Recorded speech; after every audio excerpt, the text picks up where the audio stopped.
반갑습니다. 비긴사이트 CSM 매니저 이지훈입니다. 금일 오피노와 비긴사이트가 준비한 웨비나에 참석해 주셔서 대단히 감사드립니다. 오늘은 고객이 행동하게 만드는 방법이라는 주제를 가지고 웨비나를 진행해 보려고 합니다. 코로나 시대가 찾아온 이후 이커머스 시장이 활발하게 움직이고 있는 현 상황에서 어떻게 고객이 직접 행동하게 할 수 있는지에 대해 이야기를 나눠보려고 합니다. 오늘 저희가 준비한 첫 번째 세션은 오피노의 전민우 대표님께서 환경 구축의 핵심과 가장 중요한 한 가지 지표 OMTM의 활용법과 사례에 대해 이야기를 나눠주실 예정입니다. 이후 두 번째 세션에서는 비긴사이트 그로스 유닛 천용훈 팀장님께서 디지털 환경에서 구매 고객으로 전환하고 데이터를 통해 고객을 이해하는 방법과 이커머스 방문 고객을 구매 고객으로 전환한 사례에 대해서 설명을 해드릴 예정입니다. 그럼 지금 오피노와 비긴사이트의 웨비나를 시작하도록 하겠습니다.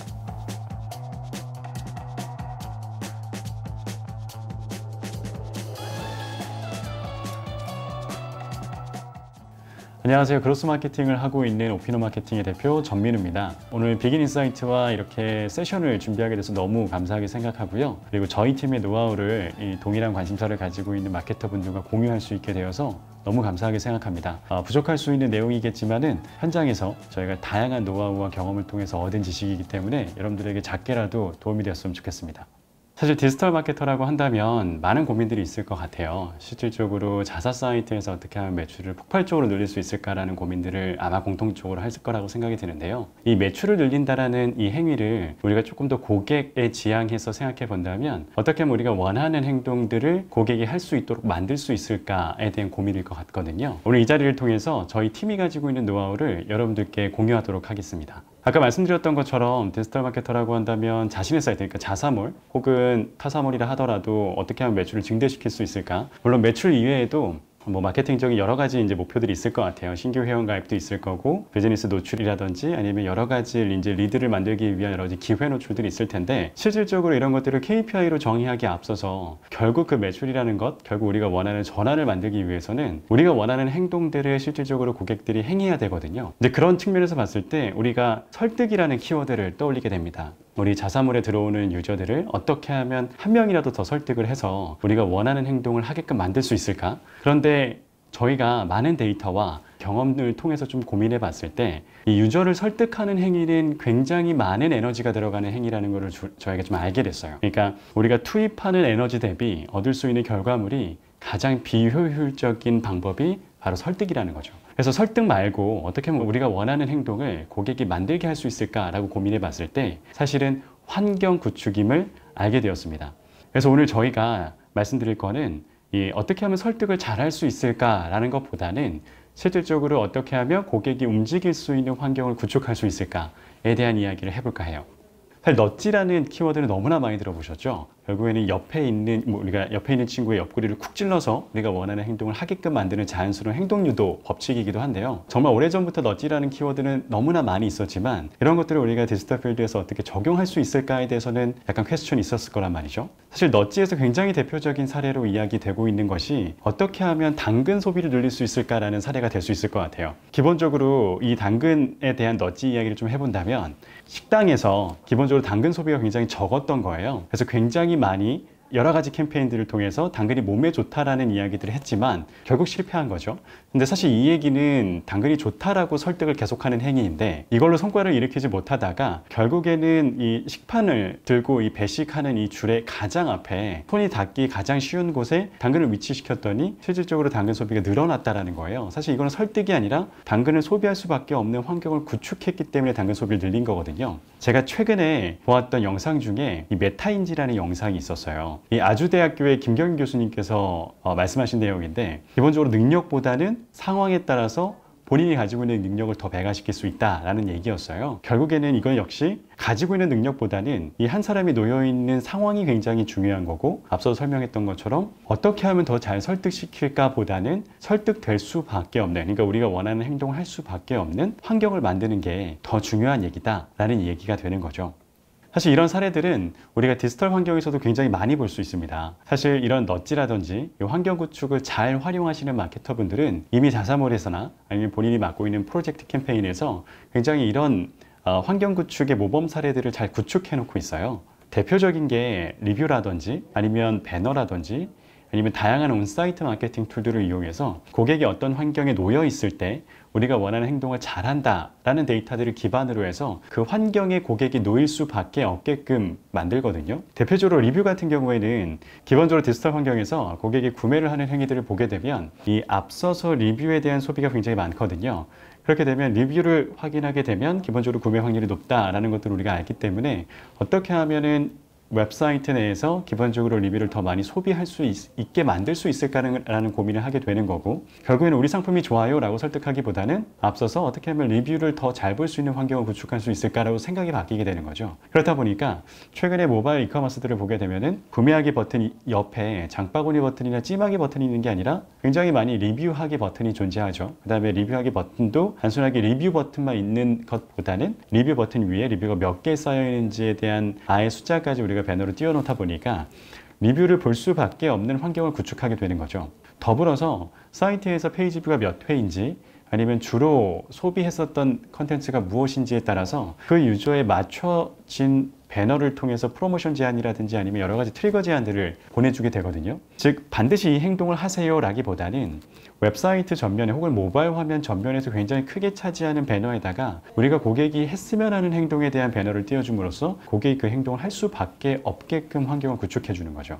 사실 이런 것들을 굉장히 스마트하게 이용하는 브랜드들이 굉장히 많지만 더불어서 굉장히 많은 모바일 사이트라든지 웹을 보게 되면은 이런 것이 여전히 세팅이 안 되어 있는 상태에서 설득 위주로 플레이를 하는 경우들이 굉장히 많아요. 결국 설득 위주로 플레이를 한다는 얘기는 어떻게 하면 랜딩 페이지를 더 잘 만들 수 있을까? 어떻게 하면 랜딩 페이지에다가 우리가 잘해요 아니면 우리가 가지고 있는 신뢰 지표라든지 우리가 왜 좋은지에 대해서 굉장히 많은 컨텐츠를 올려놓는 경우로만 승부를 보는 경우가 있는데, 사실 어떻게 하면 고객을 더 설득할 수 있을까라는 건 아까 말씀드렸던 것처럼 에너지가 굉장히 많이 소비되는 일이라는 거죠.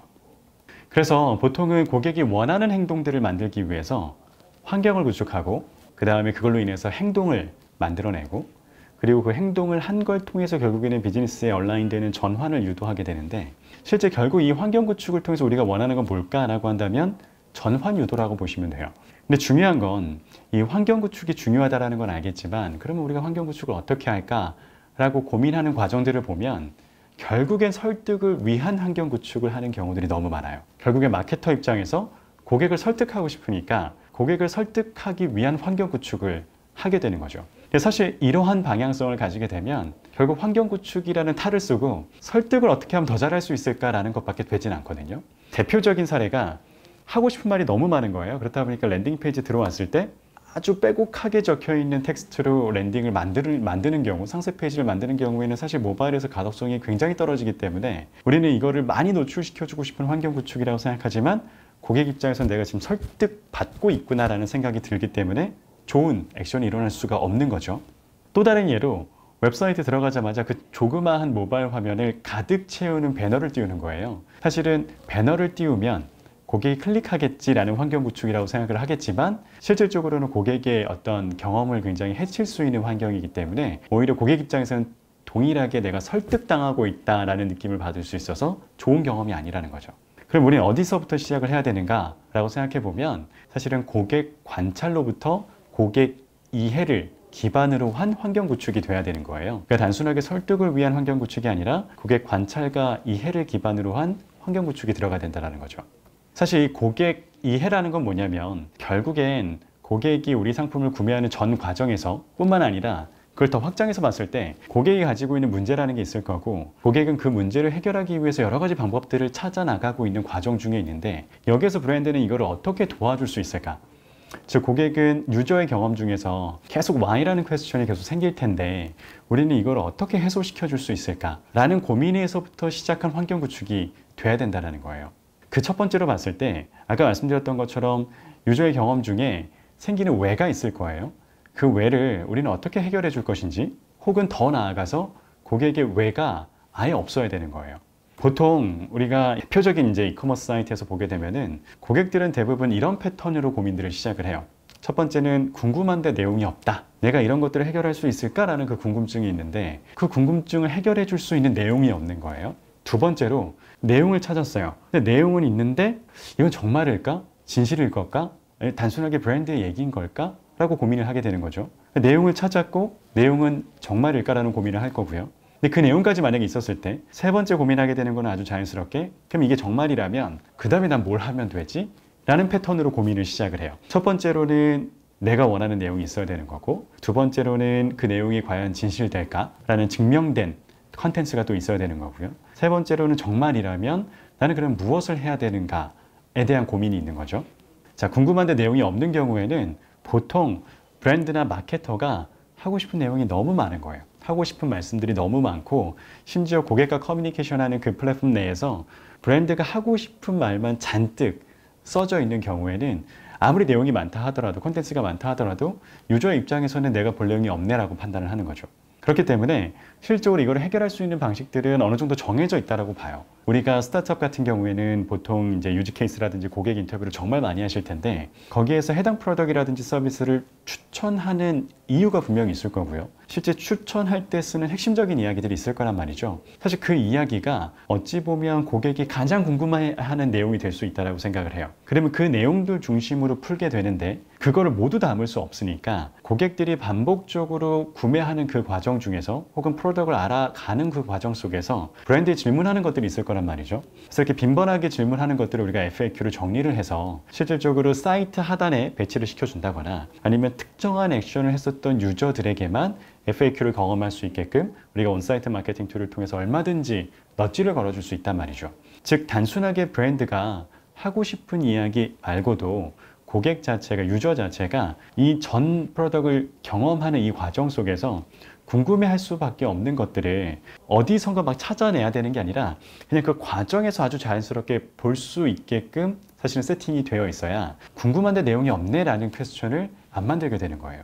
두 번째는 기본적으로 이 내용이 있다면 이 내용이 정말일까 라고 고민하는 것들은 실제로 브랜드가 얘기하거나 아니면 전문가가 얘기하는 것에 따라서 이게 정말이구나 라고 신뢰하는 경우는 많이 없다라고 봐요. 결국에 자기와 유사한 유저들, 자기와 유사한 고객들이 이미 경험한 내용들을 가지고 오히려 더 신뢰를 할 가능성이 크다라고 생각이 들거든요. 이제 마케터들은 이런 것들을 사회적 증거라고 보통 이야기를 하고, 보통 이커머스 사이트에서는 그게 리뷰로 많이 표현이 되기도 하죠. 그래서 이 리뷰를 많이 쌓아놓는 것 자체가 굉장히 중요하지만, 여기 한 뎁스 더 들어가서 아까 말씀드렸던 것처럼 고객이 궁금해하는 내용, 기본적으로 빈번하게 질문했었던 내용들 위주의 답변이 리뷰로 실리는 게 굉장히 좋거든요.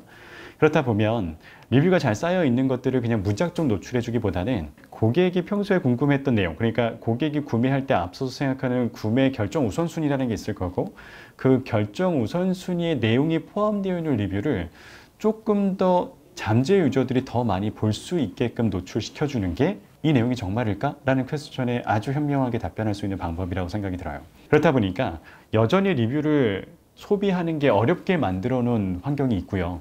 추가적으로 리뷰를 보더라도 텍스트 리뷰만 굉장히 가득하거나, 아니면 가독성 자체가 없는 리뷰가 앞단에 포함이 되어 있거나, 정말 심지어는 부정적 리뷰를 관리하지 않는다거나, 아니면 리뷰가 정말 많이 쌓여 있지만 고객이 궁금해하는 리뷰가 없는 경우, 예를 들어서 배송이 빨랐어요 라든지, 아니면 예를 들어서 이 제품 그냥 좋았어요, 관심 있어요, 마음에 들었어요 정도의 리뷰는 실질적으로 크게 도움이 되지 않는다라는 거죠. 그래서 여러분들께서 굉장히 많은 리뷰를 확보하셨다면 그 리뷰 중에서도 FAQ에 얼라인되는, 혹은 고객이 궁금해하는 리뷰 자체를 꼭 리뷰 페이지가 아니더라도 랜딩 페이지 안에서도 고객이 쉽게 소비할 수 있는 위치에 여러분들께서 잡아 놓으셔야 내용은 있는데 정말일까라는 퀘스천을 아예 애초에 없애버릴 수 있다라고 생각이 드는 거죠. 세 번째는, 자, 여기까지 통과한 유저라고 한다면 정말인 거 알겠어. 그러면 내가 그 다음에 뭘 해야 하면 좋을까라는 의문이 들 거예요. 사실은 자연스럽게 생각해보면 구매하면 되는 건데, 이 구매까지 가는 것도 많은 허들이 있거든요. 심리적인 허들이. 그러면 그 심리적인 허들을 낮춰줄 수 있는 아주 작은 액션부터 제안을 하는 거예요. 예를 들면은 회원가입은 너무 기본적인 게 될 거고요. 쿠폰을 받는다라든지, 아니면은 뉴스레터를 구독한다든지, 아니면 백서를 다운로드 받아서 조금 더 정보적인 차원에서 접근을 먼저 해준다든지, 즉 구매가 꼭 아니더라도 구매 이전에 세일즈 퍼널이 있을 텐데 세일즈 퍼널도 여러 단계가 있을 거고요. 그 세일즈 퍼널 그 초기에 있는 액션들을 먼저 제안해 주는 게 그 다음에 내가 무엇을 할까에 대한 고민을 없앨 수 있는 방법이거든요. 그럼 결국 고객이 패턴을 가지고 고민하는 것들은 내가 궁금해하는 내용이 있을까? 두 번째는 그 궁금해하는 내용은 정말일까? 세 번째는 다 모두 알겠는데 그럼 난 그 다음에 뭘 하면 되지? 라는 이 질문의 패턴들이 있는데, 이런 것들을 미리 컨텐츠화 하셔서 고객의 접점에 적절하게 배치시켜주는 것 자체가 고객을 설득하는 건 아니지만 고객이 움직일 수 있게끔 환경을 세팅하는 거다라고 생각해 주시면 좋을 것 같아요. 자, 이런 사례가 있어요. 저희가 진행하는 프로젝트 중에 이제 이커머스 사이트가 있는데 이런 경우가 있었죠.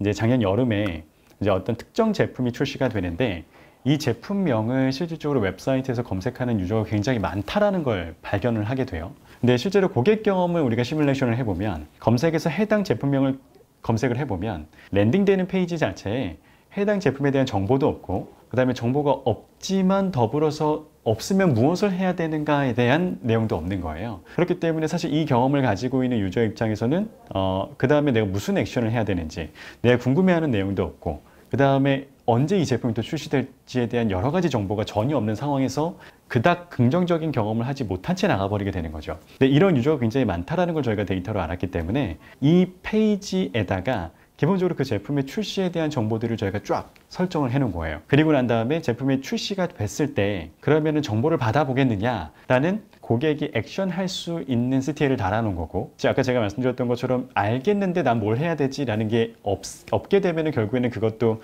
고객의 환경 구축을 하지 못한 케이스가 되는 거기 때문에 우리가 이 제품이 어떻게 출시가 될 거다라는 안내를 해주고 그 다음에 혹시라도 나중에 출시가 될 때 알림을 받겠느냐라는 마지막 최소한의 액션을 하게끔 만들어준 거죠. 이때 저희가 확보한 DB가 있고 실제로 이 제품이 출시가 됐을 때 이 DB를 기반으로 해서 저희가 세일즈 문자를 쫙 보냈을 때 약 20%에 가까운 유저가 바로 구매로 연결됐었던 케이스가 있었거든요. 즉 우리가 이 제품이 출시됐고 이 제품이 굉장히 좋고 그렇기 때문에 꼭 구매하세요라는 내용을 하진 않았지만 기본적으로 우리가 고객이 움직일 수 있는 환경들을 세팅을 해놓다 보니까 그 환경에 놓여져 있을 때 고객이 결국 액션을 했다라는 거죠. 그래서 이런 측면에서 봤을 때 고객이 궁금해할 것, 그리고 의심할 것, 그 다음에 마지막으로 액션까지 우리가 환경 구축을 해놓게 되면 설득보다는 훨씬 더 쉽게 우리가 원하는 행동들을 유도할 수 있다라는 것들을 좀 말씀드리고 싶어요. 두 번째는 아까 제가 말씀드렸던 거는 어떻게 보면 고객 입장에서의 왜를 없애주는 단계라고 본다면 지금 제가 말씀드리고 싶은 거는 실제로 우리가 원하는 액션을 한 유저 중에서 웹사이트나 뭐 모바일이나 앱이나 상관없이 이전에 반복적으로 한 액션들이 있을 거란 말이죠.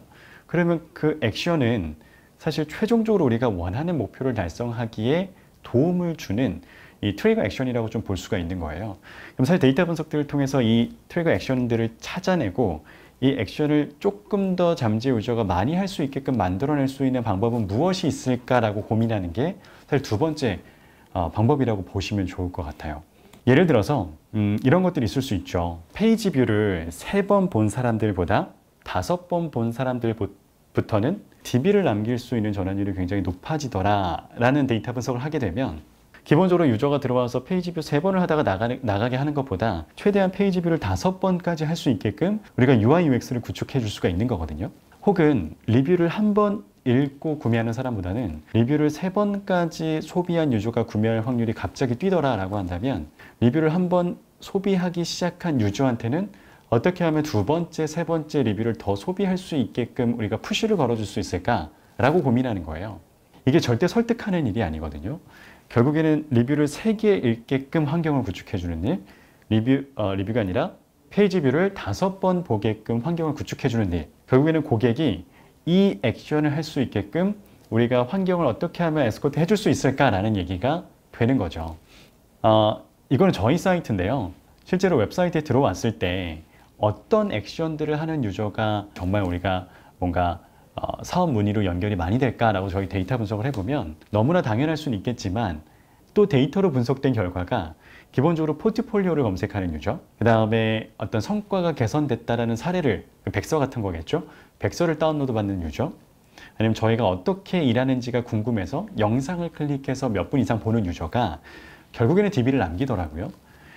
이렇게 보면 이 액션이 결국 DB를 남길 수 있게끔 하는 앞단의 사전 트리거가 되는데, 그러면 저희 입장에서는 고객이 들어오면 무조건 이 액션을 할 수 있게끔 이 경험의 확장을 하는 게 굉장히 중요한 거예요. 그렇다 보니까 웹사이트에 들어오자마자 이 성과 개선 사례를 확인해 볼 수 있는 버튼 자체를 굉장히 큼지막하게 액션 유도를 해준다든지, 아니면 소개서를 다운로드 받을 수 있게끔 하는 버튼 자체를 그냥 풀 사이즈로 넣는다든지, 아니면 어떤 페이지에서든지 간에 우리 팀은 어떤 방식으로 일하는지에 대한 소개 영상을 쉽게 노출되게끔 만든다든지 이렇게 환경을 구축해 나감으로써 고객이 실제 DB를 남길 수 있는 방향으로 가는 그 환경 자체를 설득이 아니라 아주 쉽게 구축을 해볼 수가 있다는 얘기죠. 사실 이런 것들을 기본적으로 이제 그로스 쪽에서는 우리가 OMTM이라고 부릅니다.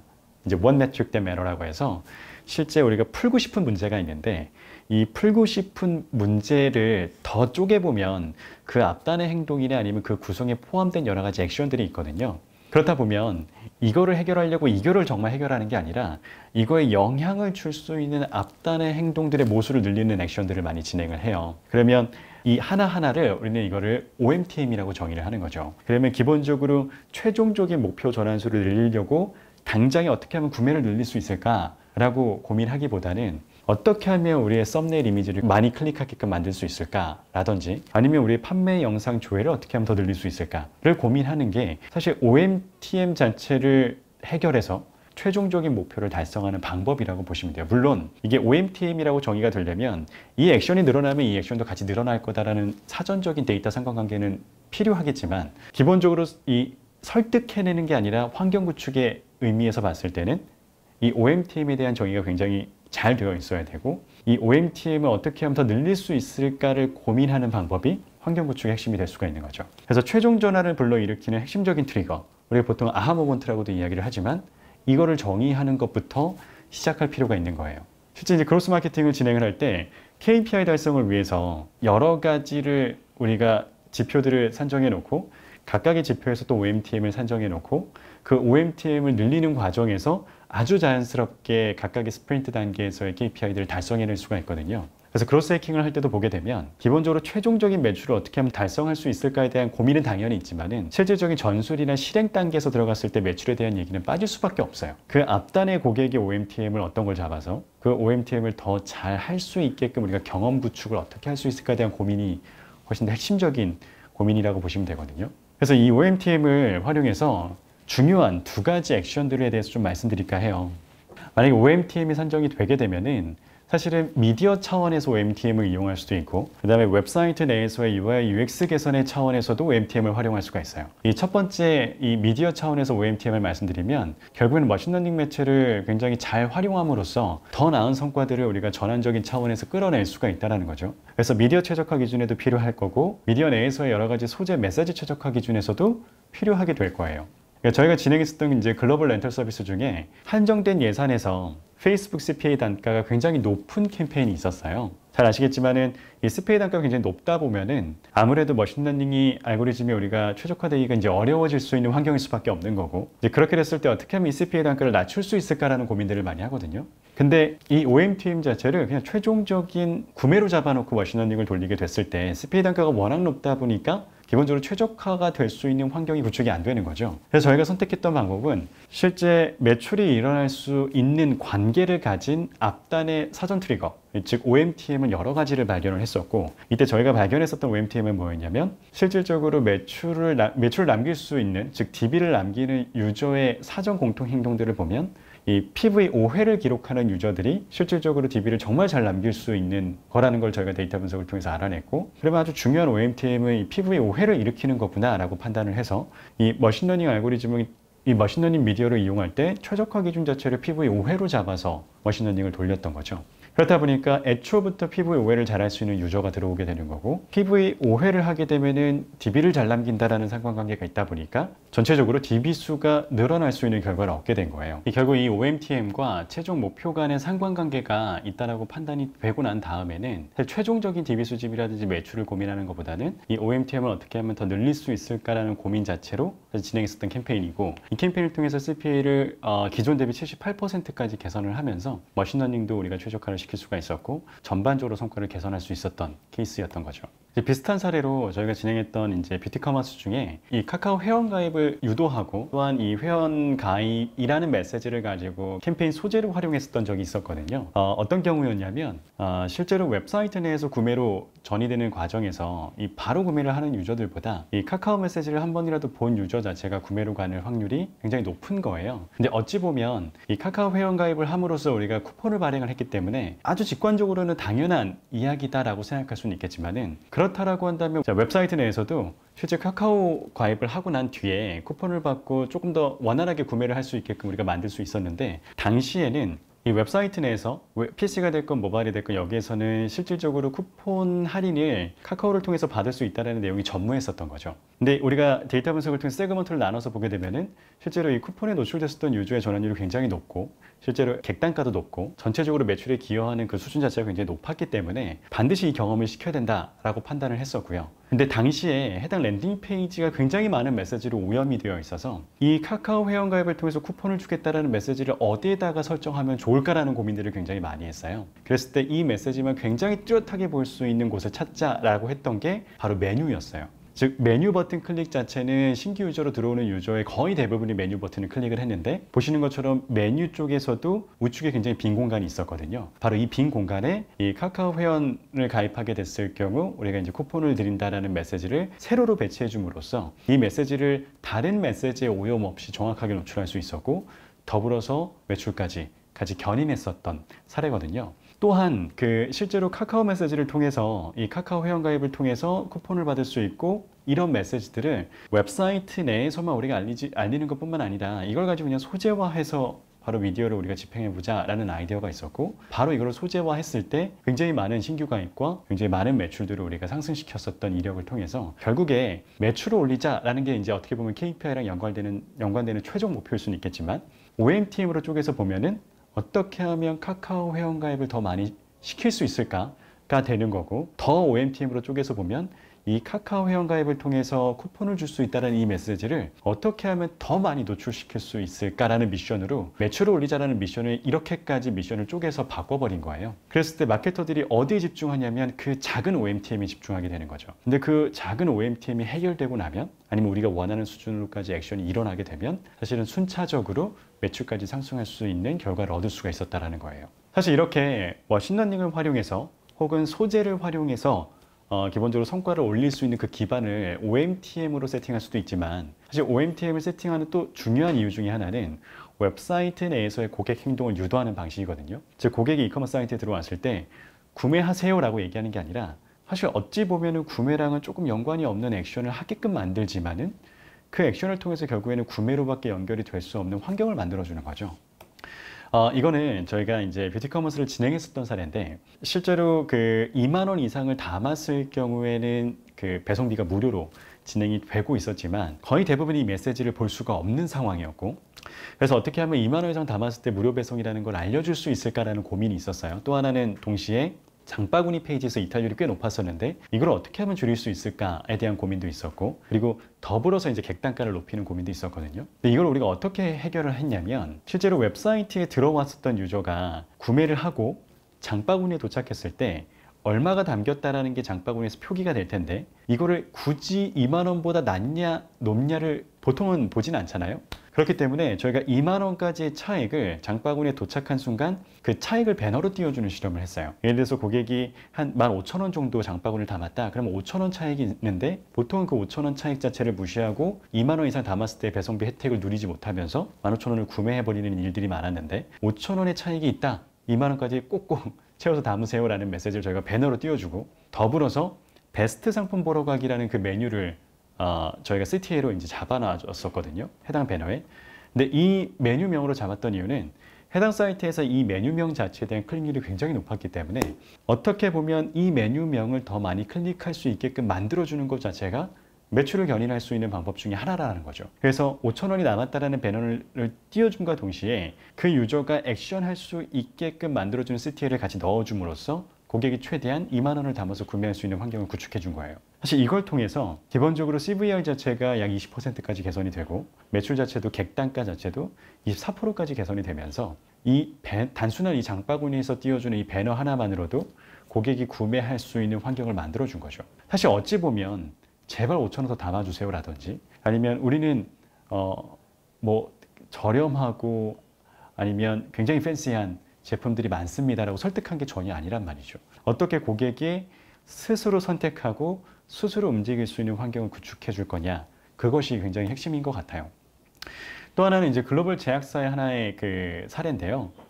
여기 같은 경우에는 사이트 내부에서 실질적으로 구매를 할 수는 없었고, 이게 그 판매처를 소개하는 페이지에 랜딩이 되면 다양한 판매처가 배너 형식으로 소개가 됐었고요.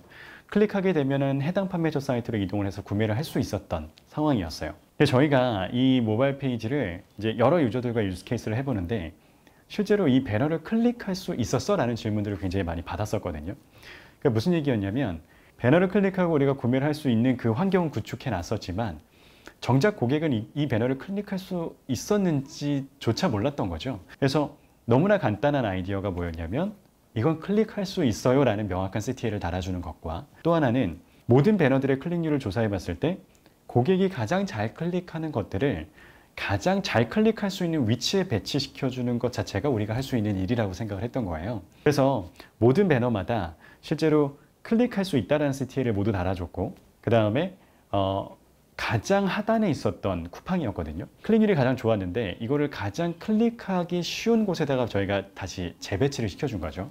결론적으로 이 CTA가 들어갔었던 그 버튼의 클릭률 자체는 약 100%가 상승을 했고 클릭률에 따라서 이 위치를 재조정했었던 이 쿠팡 배너 같은 경우에는 약 450% 정도 클릭률이 개선이 되면서 자연스럽게 전체적인 판매 사이트를 이동했었던 유저의 수가 올라갔고 유저의 수가 올라갔기 때문에 너무나 자연스럽게 매출이 상승하게 된 거죠. 이건 역시도 고객이 클릭할 수 있는 환경을 자연스럽게 만들어주는 거가 핵심이라고 봐주시면 돼요. 즉 매출이 있을 거고요. 매출이 일어나려면 판매처 사이트로 이동을 해야 되는 거고요. 판매처 사이트로 이동을 하려면 결국에는 그 판매처 배너를 클릭할 수가 있어야 되는데 결국 OMTM은 어떻게 하면 그 판매처 배너를 클릭을 더 잘하게끔 만들 수 있을까에 대한 고민으로부터 시작을 한 거죠. 이 마지막 사례가 될 것 같은데요. 이 이커머스 사이트 중에 이제 타이어를 파는 사이트가 있어요. 여기 같은 경우는 특정 이벤트 페이지에 대한 조회를 늘리는 게 목적인데 어떻게 보면 이 이벤트 페이지로 유도할 수 있는 배너를 전면에 띄울 수도 있을 것 같아요. 물론 그 방법도 옳은 방법일 수도 있겠지만 이제 저희 팀원들이 봤을 때 해당 그런 방법은 실제로 배너를 띄워줌으로써 많은 유저의 경험들을 해칠 수 있다고 생각을 했거든요. 그래서 저희가 생각한 방법은 뭐였냐면 실제로 그 이벤트 페이지에 들어가려면 이 좌측 상단에 있는 버거 메뉴를 클릭한 뒤에 해당 이벤트 페이지를 클릭해야 되는 절차들이 있는데 이걸 클릭하고 해당 이벤트 페이지를 클릭을 하려면 그 중간에 뜨는 다른 페이지들로 인해서 정확하게 이 페이지를 클릭할 수가 없는 거죠. 근데 여러분들 잘 아시다시피 쓰고 있는 스마트폰에서 앱에서 우리가 확인되지 않은 메시지가 있으면은 그 닷 표시가 뜨잖아요. 근데 그 레드 닷 표시가 딱 뜨게 되면은 막 클릭하고 싶은 욕구가 생기죠. 우리가 그 심리를 이용해서 버거 메뉴에도 레드 닷을 설치했고 그다음에 우리가 원하는 이벤트 페이지에도 레드 닷을 설치한 거예요. 우리가 했던 거는 실질적으로 점 2개밖에 찍은 게 없는 거죠. 근데 기본적으로 고객은 그거를 클릭할 수밖에 없는 환경이었던 거예요. 점이 찍혀 있으니까 클릭할 수밖에 없던 거고 우리가 원하는 페이지에 점을 찍어 놓으니까 클릭할 수밖에 없던 거죠. 그래서 이걸 통해서 실질적으로 버거 메뉴 클릭률도 67%가 개선이 되고 그리고 마지막으로 해당 이벤트 카테고리 페이지 조회율도 22%가 개선이 되면서 단순하게 점 2개로 우리가 원했었던 목표를 달성할 수 있었던 환경 구축을 만들어냈었던 거죠. 제가 지금까지 말씀드렸던 사례들을 쭉 보면 결국에는 설득은 없었어요. 우리가 더 좋아요, 우리가 더 잘해요, 우리가 더 싸요 이런 얘기들은 안 하는 거죠. 이런 얘기들 없이 고객이 직접 선택할 수 있게끔 만들어주는 거고 그 선택을 용이하게 만들 수 있는 환경이 무엇이냐를 고민한 뒤에 여러 가지 방식, 뭐 구글 옵티마이즈가 될 수도 있을 것 같고요. 여러 가지 온사이트 마케팅 툴이 될 수도 있을 텐데 이런 툴들을 활용해서 고객이 클릭할 수밖에 없게끔 혹은 고객이 구매할 수밖에 없게끔 본인의 선택에 의해서 우리는 그런 환경들을 만드는데 초점을 뒀다라고 보시면 좋을 것 같습니다. 결론적으로 이 마케터들이 가장 원하는 이 최종 전환을 일으키는 이 세일즈 퍼널에서 각각의 목표를 달성하는 사전 행동, 즉 이 OMTM을 잘 정의하시고 이 OMTM을 어떻게 하면 활성화시킬 수 있는지 그 경험 자체를 잠재 유저가 어떻게 하면 더 많이 경험시킬 수 있는지에 대한 고민을 하시는 것 자체가 아까 제가 말씀드렸던 설득이 아니라 바로 환경 구축이라고 생각이 들어요. 그래서 여러분들께서도 이 환경 구축을 통해서 조금 더 효율적이고 에너지를 덜 쓰면서도 큰 결과물을 얻을 수 있는 마케팅을 하실 수 있게 되길 바라겠습니다. 고맙습니다.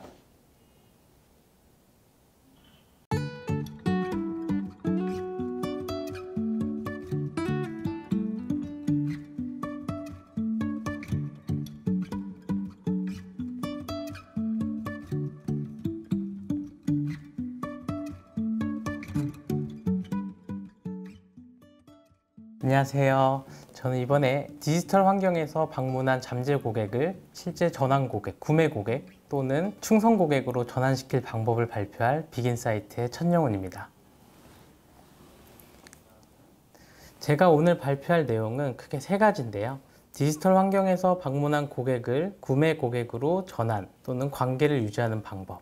두 번째는 데이터를 통해서 고객을 이해하는 방법. 그리고 마지막으로 디지털 환경에서 구매 고객으로 전환했던 사례에 대해서 공유를 해드리고자 합니다. 제가 발표하기 전에 작년 이맘때쯤에 오프라인 매장에서의 어떤 경험을 좀 공유를 해드리고 싶은데요. 지금 화면에 보시는 것처럼 제가 작년에 저희 아내랑 제 아들과 같이 가전제품 매장에 방문을 했었어요. 에어컨을 구매하기 위해서 가전제품 매장에 방문을 했는데 제 아내는 이제 제품에 대한 설명을 듣고 있었고 저랑 아들은 이제 매장을 구경을 하고 있었어요. 그때 한 매장에 그 부부로 보이는 고객이 매장에 방문을 해서 냉장고 코너에 가서 한 냉장고를 보고 있었어요. 그때 세일즈 담당자처럼 보이는 분이 이 부부에게 접근을 해서 이렇게 질문을 했습니다. 혹시 찾으시는 제품이 있으신가요? 라는 질문이었는데요. 아마 오프라인 매장에 방문을 하시면 가장 많이 듣는 질문이라고 생각을 해요. 그리고 이 질문의 답변은 항상 조금 더 둘러볼게요. 아니면 살펴볼게요. 라고 이야기를 하게 되는데요. 마찬가지로 제가 보고 있던 이 부부도 동일하게 조금 더 둘러보겠습니다. 라고 답변을 했어요. 근데 제 옆에 세일즈 매니저로 보이는 분이 그 세일즈 담당자분을 불러서 뭐라고 막 하시더라고요. 그리고 이 세일즈 매니저분은 매장에 방문한 이 부부를 유심히 살펴보다가 특정 냉장고 제품의 문을 여는 순간 다시 부부에게 다가가서 이렇게 질문을 합니다. 지금 보시는 냉장고 제품은 프로모션 할인이 들어간 제품이고 이 제품은 어떤 기능이 좋은지 이런 거에 대한 설명을 한 다음에 혹시 집 평수가 어떻게 되시나요? 라고 질문을 했어요. 첫 번째 접근했던 그 세일즈 매니저분한테 드렸던 답변과 달리 이 부부는 세일즈 매니저분한테 저희 집은 지금 32평입니다 라고 답변을 하기 시작했어요. 그때부터 이 세일즈 매니저분은 부부에게 여러 가지 이야기를 하게 됐습니다. 뭐 예를 들어 32평이라는 답변을 받았을 때 32평에 어울릴 만한 프로모션이 진행하고 있는 제품이 있는데 한 번 더 보시겠어요? 라고 해서 다른 상품을 한 번 더 추천을 하고 그리고 그 상품을 볼 때마다 지금 우리가 어떤 상품을 제시하고 그리고 그 상품을 제시하면서 얻을 수 있는 혜택들을 같이 안내를 하면서 이 부부와 계속 커뮤니케이션을 하기 시작했습니다. 그리고 부부는 다양한 상품들을 보게 되고 결국 처음에 매장에 방문한 고객이었지만 냉장고를 구입한 구매 고객으로 전환했던 사례인데요. 지금 제가 말씀드린 부분들을 쭉 살펴보면 매장에 방문한 부부가 냉장고 코너에 갔고 그다음에 냉장고 상품을 받고 이 행동만 보더라도 매장에 방문한 부부는 냉장고를 구매할 의사가 있는 고객이라는 것을 알 수 있습니다. 그리고 이 세일즈 매니저분은 이 냉장고의 특정 냉장고를 조회한 확인하기 한 시점부터 접근을 해서 단순한 질문이 아니라 이 고객한테 뭔가 혜택을 주겠다, 이 고객한테 뭔가 정보를 주겠다라는 관점으로 접근을 하게 됐죠. 그리고 이 부분은 처음에 접근했던 세일즈 담당자분은 그냥 영업을 하기 위한 분이라고 생각을 했을 거고 두 번째 접근했던 세일즈 매니저분은 우리의 니즈를 해결해 줄 수 있는 사람이라고 인지를 했을 겁니다. 지금 보시는 것과 같이 디지털 환경에서는 아까와 같이 오프라인 매장보다 더 다양하고 방대한 데이터들을 확보할 수가 있습니다. 지금 보시는 화면은 고객이 어떤 제품을 인지하고 그 다음에 구매하고 실제로 구매한 후에 어떤 충성 고객이 되는 하나의 여정인데요. 고객들은 대부분 하나의 브랜드나 제품을 인지한 이후에는 제품을 살지 고려를 하게 되고요. 그리고 그게 결정이 되면 첫 구매가 이루어지게 됩니다. 그리고 첫 구매가 이루어졌을 때 그 제품이 정말 마음에 들면 다시 재구매를 하게 되고 그게 반복되다 보면 충성 고객으로 전환이 되는 것이죠. 이 과정에서 살펴보면은 브랜드나 제품을 인지하는 시점에 어떤 유입 검색을 통해서 웹사이트에 들어오기도 하고 아니면 다양한 디스플레이 광고를 통해서 어떤 특정 소재를 통해서 웹사이트에 접속을 하기도 합니다. 웹사이트에 접속을 했을 때는 내가 원하는 상품 카테고리를 조회하기도 하고 다양한 상품들을 조회를 하고 거기다 구매 욕구가 생기는 제품들은 장바구니에 담아놓는 행동들을 하죠. 그리고 이 고려 단계에서 결정이 되면 내가 원하는 상품을 구매하고 구매할 때 한 개 상품을 구매하기도 하고 한 개 이상의 제품을 구매하기도 합니다. 그리고 첫 구매가 이루어지고 상품이 마음에 들면 재구매를 할 때 다른 상품도 구매하고 아니면 같은 상품을 다시 한번 구매하기도 하고, 그리고 구매할 때까지의 주기가 생기게 되고, 그 행동들이 반복을 하게 되면 스스로 이 고객은 구매할 때마다 리뷰를 남기고 지인들한테 추천을 하고 자기 SNS에 이렇게 공유를 하게 되는 것이죠.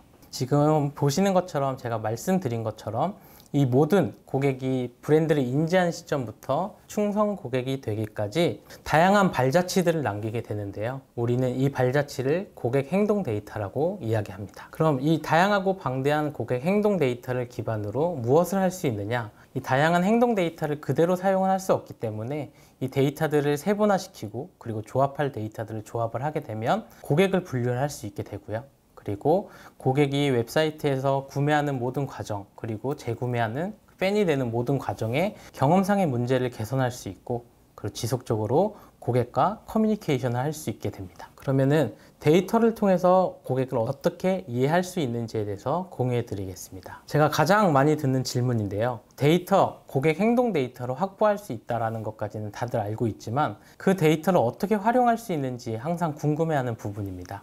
저는 첫 번째로 이 다양한 데이터들을 분류를 해서 고객을 나눠야 된다라고 이야기를 하는데요. 고객을 분류를 하게 되면 우리 웹사이트에 들어온 모든 사용자들은 관심사가 다르기 때문에 굉장히 어떤 관심사에 맞춰야 될지 모르지만 고객을 분류하게 되면 관심사를 파악할 수 있고 이 고객 그룹별로 어떤 니즈들을 빠르게 파악할 수 있습니다.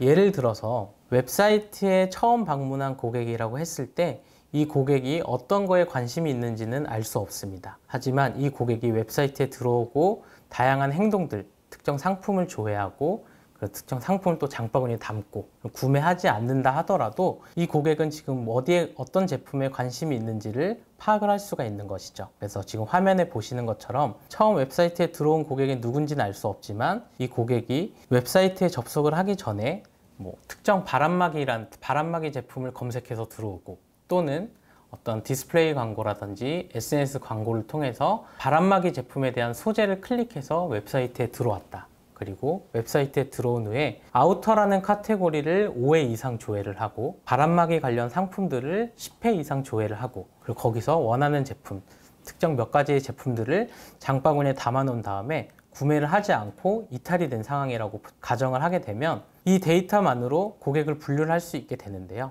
처음에 웹사이트에 들어왔을 때는 이 고객이 어떤 거에 관심인지 알 수 없었지만 아까와 같은 행동들을 한 이후에 이탈을 하게 됐을 땐 이 고객은 첫 번째로 바람막이 구매 가능성이 높은 고객이라고 분류를 할 수 있습니다. 그 이유는 웹사이트에 들어오기 전에 다양한 검색을 통해서 바람막이 제품들을 검색을 했고, 또는 바람막이 소재 광고를 클릭해서 들어왔고, 웹사이트에 들어왔을 때는 아우터, 바람막이가 포함된 아우터 카테고리를 조회하고, 그리고 다양한 바람막이 제품들을 조회를 하고, 그리고 장바구니에 바람막이 제품을 담아놓고 구매를 하지 않았기 때문에 지금 현재 바람막이 구매 가능성이 높은 고객이라고 분류를 할 수 있고요. 두 번째는 우리 브랜드를 인지한 고객이라고 분류할 수 있습니다. 광고를 통해서 들어왔을 때 바로 우리 브랜드를 인지했다라는 것을 할 수는 없지만 이 고객의 경우에는 우리 웹사이트에 들어와서 관심 있는 바람막이 제품들을 10회 이상 조회를 하게 되는데, 10회 이상 조회를 할 때 대부분 무의식적으로 내가 지금 어떤 이 보고 있는 웹사이트의 브랜드가 어디구나 라는 것을 인지하게 된다고 하더라고요. 그래서 두 가지의 고객으로 분류를 할 수 있게 되는 거죠. 보시는 거, 바람막이 구매 가능성이 높은 고객, 그리고 우리 브랜드를 인지한 고객이라고 분류를 할 수 있게 되는데요.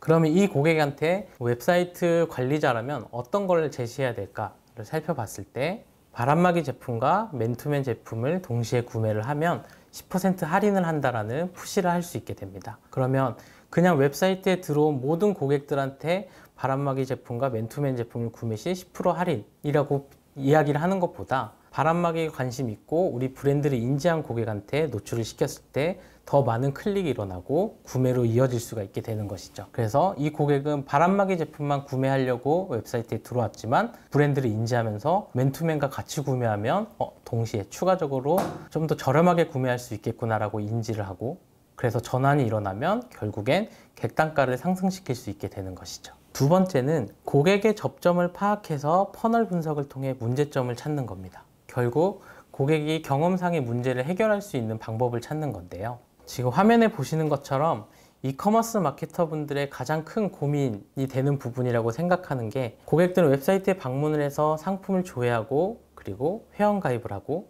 장바구니에 상품을 추가하고 상품 구매를 하게 되는데, 상품 구매 전환이 일어나기 이전 단계들, 장바구니에 추가한다든지 회원가입을 하는 이 전환율 자체가 보통은 5% 이하라고 이야기를 합니다. 그러면 굉장히 많은 광고 채널들을 통해서 돈을 들이고 광고를 해서 잠재 고객을 끌어왔지만 그 고객들이 결국 우리의 신규 고객이 되지 않고 이탈을 한다는 것인데요. 이 문제의 구간들을 항상 고민하는 부분이, 우리 웹사이트에는 다양한 혜택들을 가지고 있고 그리고 구매를 하면 다양한 쿠폰들을 제시하고 있는데 왜 전환이 일어나지 않을까라는 고민을 하게 됩니다. 하지만 웨브사이트에 방문한 고객 입장에서는 웹사이트에서 제공하고 있는 다양한 혜택들을 인지하지 못하는 경우들이 있는데요. 예를 들어 회원 가입 시 즉시 사용 가능한 2,000원 할인 쿠폰을 제공합니다. 보통 메인 페이지에서 회원 가입을 하게 되면 2,000원 할인 쿠폰을 제공한다라고 노출을 시키지만, 고객들은 메인 페이지가 아니라 상품 상세 페이지에 와서 이탈을 하는 경우라고 했을 때 결국 혜택을 알지 못하고 인지하지 못한 채 이탈을 하는 경우들도 발생이 되고요. 그리고 회원 혜택이 카테고리에 존재한다라고 하면 카테고리를 조회하지 않는 이상 이 웹사이트에서는 어떤 혜택이 있는지들을 알 수가 없게 되는 것이죠. 그래서 결국에는 구매 행동으로 가까이 갈수록 고객들은 점점 줄어들게 되고, 그 이유가 혜택들이 있음에도 불구하고 고객들은 그 혜택을 인지하지 못하고 결국엔 그 다음 행동들을 하지 못하게 되는 것이죠. 그래서 이런 것들을 해결하기 위해서는 좀 더 세분화적으로 고객의 접점들을 파악해 볼 필요가 있습니다. 그 고객 접점들을 파악하기 위해서는 저는 매크로 컨버전과 마이크로 컨버전스 두 가지로 분류를 하게 되는데요. 매크로 컨버전은 우리가 소위 말하는 북극성 지표 아니면 핵심 지표인 KPI라고 표현을 합니다. 그리고 이 KPI는 항상 모니터링 지표가 될 수가 없는데요. 예를 들어서 매출이라는 핵심 지표가 있다고 했을 때, 매출을 하나의 모니터링 지표로 사용하게 되면 매출이 떨어진 시점부터 왜 떨어졌는지를 파악하게 되는 것이죠. 그리고 확인했더니 신규 가입이 줄어서 신규 매출이 줄었고 결국 전체적인 매출이 하락했습니다 라고 이야기를 하게 되겠지만, 이미 매출이 떨어진 시점이기 때문에 소읽고 외양간을 고치는 격이 되는 것이죠. 그래서 저는 이 핵심 지표는 하나의 아웃풋 데이터라고 표현합니다. 하나의 결과의 데이터인 거고, 이 결과를 내기 위해서는 다양한 접점들이 있고 그런 것들을 마이크로 컨버전스라고 분류를 하게 되는 것이죠. 그래서 매출을 일으키기 위해서는 다양한 또 다른 지표들을 정의를 해야 되는데, 이 정의하는 방법이 굉장히 어렵다고 느껴지시게 되는데요. 일단은 큰 그림을 기준으로 하나의 예시를 제가 보여드리도록 하겠습니다. 지금 화면에 보시는 것처럼 저는 크게 매크로 컨버전과 마이크로 컨버전스들을 분류를 했는데요. 매출이라는 핵심 지표를 봤을 때 매출을 일으키기 위해서는 신규 매출이 있어야 되고, 그리고 재구매 매출, 그리고 객단가, 이 세 가지가 존재합니다. 그리고 신규 매출을 일으키기 위해서는 당연히 회원 가입 수가 증가가 돼야 될 거고, 회원 가입 수를 증가시키기 위해서는 웹사이트에 들어온 잠재 고객들이 우리가 회원 가입할 수 있는 다양한 혜택들을 제공하고 있다는 것을 인지해야 되는 것이죠. 그리고 재구매의 경우에도 재구매를 일으키기 위해서는 다양한 쿠폰들을 제시를 하고 아니면 사은품들을 제시를 하게 되는데, 그것들을 고객들이 인지를 해야 되고, 그리고 웹사이트에 방문해서 다시 돌아오게 유도하기 위해서 문자나 아니면 이메일 아니면 카카오 친구톡과 같은 채널들을 통해서 다시 한번 재방문을 유도하게 되는 것이죠. 그리고 객단가 같은 경우도 객단가를 높이기 위해서는 장바구니에 상품을 많이 추가하게끔 유도해야 되고, 그러기 위해서는 어떤 코디 제품들을 제공을 한다든지 아니면은 동시구매 함께 묶음 상품들을 준비를 한다든지, 그리고 거기에 사람들이 반응을 해야 된다는 것들을 다 트래킹을 할 수 있어야 되는 것이죠. 그래서 이를 통해서 매출이라는 지표를 모니터링 하는 것이 아니라 우리가 분류한 이 마이크로 컨버전스들을 분류해서 고객들이 신규 혜택에 대한 인지가 점점 떨어지고 있습니다. 그래서 이 부분들을 개선을 해야 됩니다 라고 하면 회원 가입이 떨어지지 않을 거고요. 미리 개선하게 되기 때문에 회원 가입도 좀 떨어지지 않고 결국 신규 매출도 떨어지지 않고 전체적으로 매출은 유지하거나 상승하게 되는 것이죠. 그래서 이 지금 보시는 것처럼 매크로 컨버전과 마이크로 컨버전스를 너무 처음부터 세분화해서 분리하기 시작하면 봐야 되는 지표들이 너무 많아지기 때문에 큰 그림을 기준으로 처음에 지정을 해서 설정을 하고 그걸 다 분석할 수 있도록 트래킹할 수 있도록 세팅을 해야 되는 게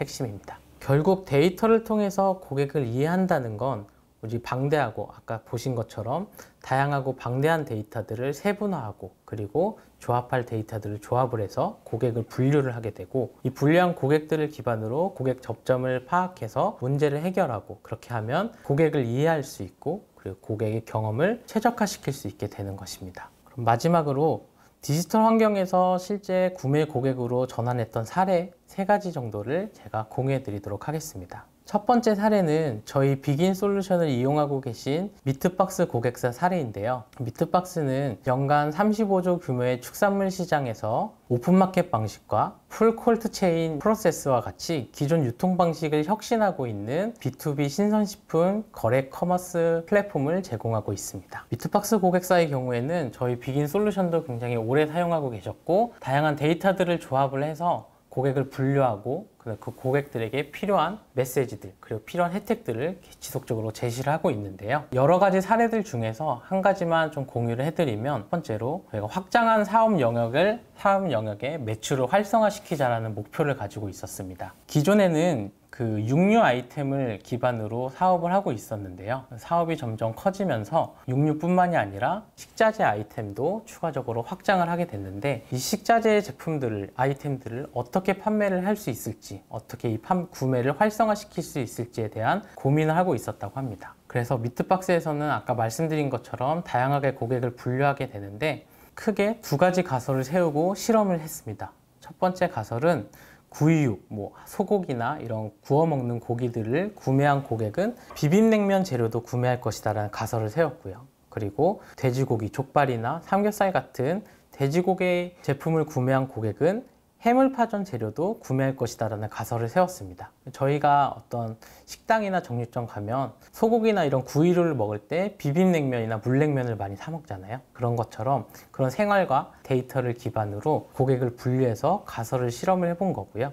그래서 실행을 할 때는 과거부터 현재까지 구이류 카테고리 제품을 2회 이상 구매한 고객 또는 돼지고기, 족발과 같은 돼지고기 카테고리 제품을 2회 이상 구매한 고객들은 비빔냉면 식자재를 구매할 가능성이 높은 고객 또는 해물파전 식자재를 구매할 가능성이 높은 고객으로 분류를 했고요. 이 고객들이 다시 웹사이트에 접속을 했을 때 비빔냉면 식자재 제품을 구매하라는 메시지를 남기게 됐고 목표는 결국에 식자재 제품의 구매 전환율을 상승시키는 것이 목표였죠. 그리고 아직 웹사이트에 들어오지 않은 고객들은 카카오 친구톡이나 문자 메시지를 통해서 다시 한번 웹사이트에 방문할 수 있도록 유도를 했었습니다. 그래서 그 결과 식자재관으로 확장을 한 후에 1개월간 저희 비긴을 통해서 실험을 했고 그 결과 7천만 원의 수익을 창출할 수 있었습니다. 미트박스의 경우에는 아까 말씀드린 것처럼 정말 다양하게 활용을 하고 있는데요. 지금과 같이 경기도 인천 지역에 사는 고객들 또는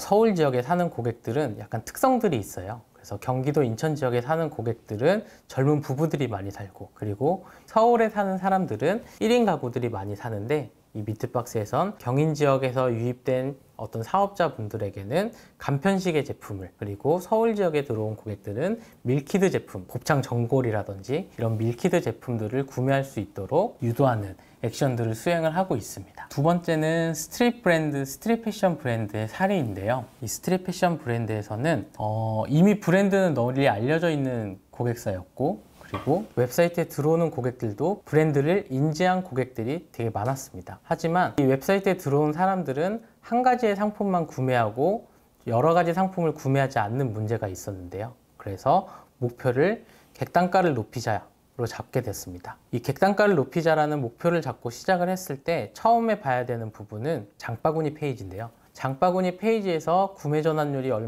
얼마나 되는지를 파악을 했을 때 브랜드를 인지한 고객들임에도 불구하고 장바구니 페이지에서 구매로 전환하는 비율이 40%대였다라는 것이죠. 거의 60%대의 고객들은 구매를 하지 않고 이탈을 하고 있었는데요. 그래서 좀 UX적으로 웹사이트에 문제가 없는지를 살펴봤을 때 상품 상세 페이지에서는 특정 상품이 50% 할인이 된 가격으로 보여지고 있었고 나는 이 할인된 가격을 보고 장바구니에 담은 다음에 구매를 결정하기 전 장바구니 페이지에 들어갔는데 내가 봤던 금액과 달리 정가 결제 예정 금액으로 노출이 되고 있었습니다. 이 장바구니 페이지는 구매를 하기 전에 내가 어떤 제품들을 구매를 할지를 결정하는 결정하는 최종적인 단계라고 보시면 되는데요. 이 단계에서 내가 생각했던 가격과 다른 더 비싼 가격으로 노출이 되고 있다라고 하면 구매를 포기할 수밖에 없는 상황이라고 생각을 했습니다. 그리고 이 장바구니 페이지에서 결제 페이지로 넘어가면 다시 할인된 가격으로 전환이 되는데 고객들은 그 상황을 인지하지 못하는 상황이었던 것이죠. 그래서 저희가 준비한 부분은 첫 번째 가설은 장바구니 페이지에 접속했을 때 할인 금액은 결제 페이지에서 확인이 가능하다는 것을 인지시키면 구매 전환율이 상승할 것이다 라는 가설을 하나 세웠고요. 두 번째 가설은 숨겨져 있는 프로모션들을 체크아웃 페이지, 주문서 입력 페이지에 노출시키면 추가 구매가 발생될 것이라는 두 번째 가설을 세웠습니다. 이 두 번째 가설은 웹사이트 UX적으로 파악을 하다 보니까 프로모션이 정기적으로 진행이 되고 있는데 이 프로모션이 카테고리에 숨겨져 있어서 고객들이 인지하지 못하는 것을 알 수 있었습니다.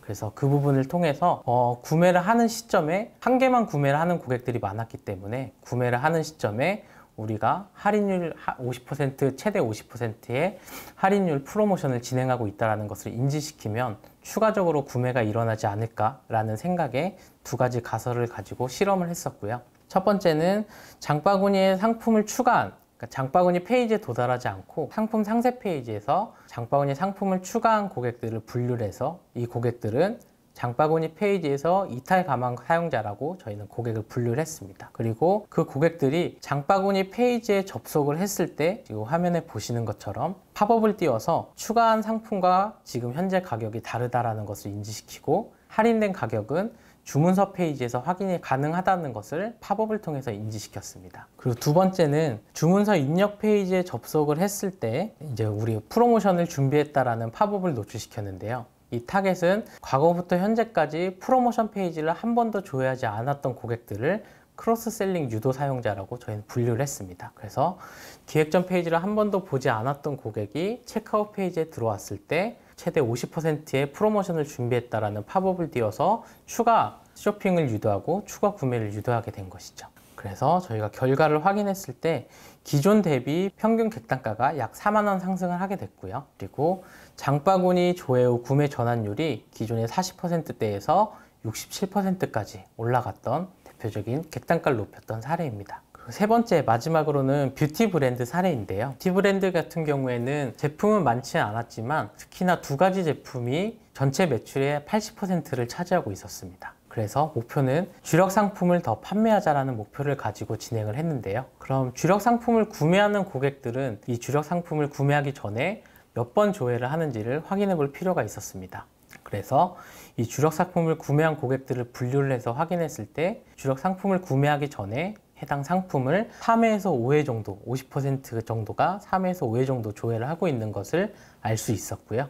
그래서 저희는 가설을 주력 상품을 3회에서 5회 조회한 사용자에게 시크릿 쿠폰을 제공하면 주력 상품으로 구매를 할 것이다 라는 가설을 세웠습니다. 그래서 타겟은 과거 7일 동안 주력 상품을 3회에서 5회 조회 후 구매하지 않은 고객들을 주력 상품의 관심도가 높은 고객이라고 분류를 했고요. 그리고 해당 고객들에겐 모든 페이지에서 시크릿 쿠폰 팝업을 띄우게 됐습니다. 이 시크릿 쿠폰이었기 때문에 모든 페이지에서 최대한 노출시킬 수 있게 이 타겟에게는 노출될 수 있게 세팅을 했던 부분이고요. 그 결과를 확인했을 때 주력 상품이 저희 캠페인을 이용하기 전 대비 134%나 증가했던 사례를 확인할 수 있었습니다. 되게 어렵지 않은 세팅 방법이었고 그 과정에서 확인했을 때 성과도 굉장히 높았던 사례인데요. 아까 말씀드린 것처럼 한 가지 제품을 한번 테스트를 해보고 성과가 많이 나는 것을 보고 다음 주력 상품에도 시크릿 쿠폰을 적용을 했을 때 비슷한 수치의 결과를 나오는 것을 확인할 수 있었고 최근에는 신규 제품을 런칭할 계획에 있는데 이 신규 제품을 런칭했을 때도 동일한 방법으로 시크릿 쿠폰을 제공을 했을 때 이제 성과가 나는지를 실험할 예정입니다. 이 시크릿 쿠폰을 진행을 할 때는 시크릿 쿠폰 관련된 뭔가 액션을 진행을 할 때는 특정 한 개 제품을 선택을 해서 진행을 하는 것이 좋습니다. 왜냐하면 여러 가지 제품들을 동시에 시크릿 쿠폰으로 진행을 하게 되면 고객들은 웹사이트에 와서 다양한 제품들을 보기 때문에 시크릿 쿠폰 자체가 효력을 잃게 되는 것이죠. 내가 사이트에 방문해서 여러 가지 제품을 보고 서핑을 하고 있는데 또 다른 시크릿 쿠폰이 발급됐다라고 하면 결국엔 시크릿 쿠폰의 효력이 없어지게 되는 것이죠. 그렇기 때문에 실험을 할 때는 특정 한 가지 제품을 기준으로 잡고 시작하기 전에는 이 주력 상품을 구매하는 고객들이 어떤 행동을 했는지를 먼저 파악한 후에 실험을 해보시는 것을 권장합니다. 지금 설명드린 것처럼 디지털 환경에서는 정말 다양하고 방대한 데이터들을 확보를 할 수가 있는데요. 방대한 데이터를 확보했다 하더라도 이 데이터를 활용하지 못한다면 그 데이터는 유의미하지 않습니다. 데이터를 활용하기 위해서는 이 방대하고 다양한 데이터들을 분류하고 세분화시키고 조합을 해서 고객을 분류하고 그리고 고객들의 접점을 파악해서 문제점들을 빠르게 파악하고 결국에는 고객과 지속적으로 커뮤니케이션 할 때 활용할 수 있는 데이터들을 분류를 하게 돼야 되는 것이죠. 지금 보시는 것처럼 저희 비긴을 통해서 고객들이 다양한 실험들을 하고 고객들을 분류를 해서 정말 다양하게 전환율들을 올리고 있는 사례들이 있는데요. 이 사례들과 아니면 저희 비긴에 대해서 궁금하신 부분들이 있다면 저희 쪽으로 미팅 요청을 해주시면 직접 찾아뵙고 설명을 드리도록 하겠습니다. 감사합니다. 네, 추가적으로 도입이나 아니면 궁금하신 부분이 있으시면 언제든지 문의 부탁드리도록 하겠습니다. 긴 시간 동안 저희가 준비한 웨비나를 신청해 주셔서 감사드립니다.